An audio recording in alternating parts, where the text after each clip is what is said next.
सध्या बहुतांश ठिकाणी अवकाळी पाऊस सुरू आहे। या अवकाळी पावसामुळे वातावरणात मोठा बदल पाहायला मिळत आहे। मुख्यतः ग्रामीण भागात अर्धवट ऊन, दमट वातावरण, सकाळी थंड वारा असं वातावरण पाहायला मिळत आहे। हवामानातील या बदलाचा जसा माणसावर परिणाम होतो तसाच प्राण्यांवरही होतो।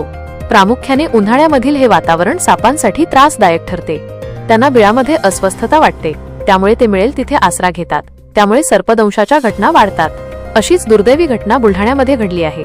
19 वर्षीय तरुणीचा सर्पदंशाने मृत्यू झाल्याची दुर्दैवी घटना बुलढाणा जिल्ह्यात लोणार तालुक्यात घडली आहे। तालुक्यातील देऊळगाव कुंडपाळ येथे घडलेल्या या घटनेने सर्वत्र हळहळ व्यक्त होत आहे। गावातील रवींद्र शेषराव सानप यांची 19 वर्षीय मुलगी कुमारी साक्षी ही आई वडिलांसमवेत झोपली होती। रात्री झोपेत असताना साक्षीला सापाने चावा घेतला। दुसऱ्या दिवशी सकाळी उठल्यानंतर तिच्या घशामध्ये दुखत असल्याने तसेच तिला ऍसिडिटी सदृश्य त्रास होत असल्याने तात्काळ लोणार येथे रुग्णालयात नेण्यात आले। लोणारे येथे उपचार सुरू असताना फारसा प्रतिसाद मिळत नसल्याने व सर्पदंशाची लक्षणे दिसून आल्याने मेहकर येथे पुढील उपचारासाठी नेण्याचा सल्ला देण्यात आला। मात्र पुढे उपचारासाठी घेऊन जात असताना रस्त्यामध्येच तिचा दुर्दैवी अंत झाला। साक्षीच्या मृत्यूनंतर साप शेजारच्या अंगणात आढळून आला, ज्यानंतर या प्रकरणाचा खुलासा झाला। साक्षी ही सुलतानपूर येथील बी फार्मसी द्वितीय वर्षाची विद्यार्थिनी होती।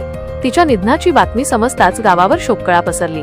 वैद्यकीय तपासणीनंतर शोकाकुळ वातावरणात तिला अखेरचा निरोप देण्यात आला। तिच्या पश्चात आई, वडील, बहीण, भाऊ, आजी, आजोबा, काका, काकी असा मोठा परिवार आहे। या दुर्दैवी घटनेने परिसरात हळहळ व्यक्त होत आहे।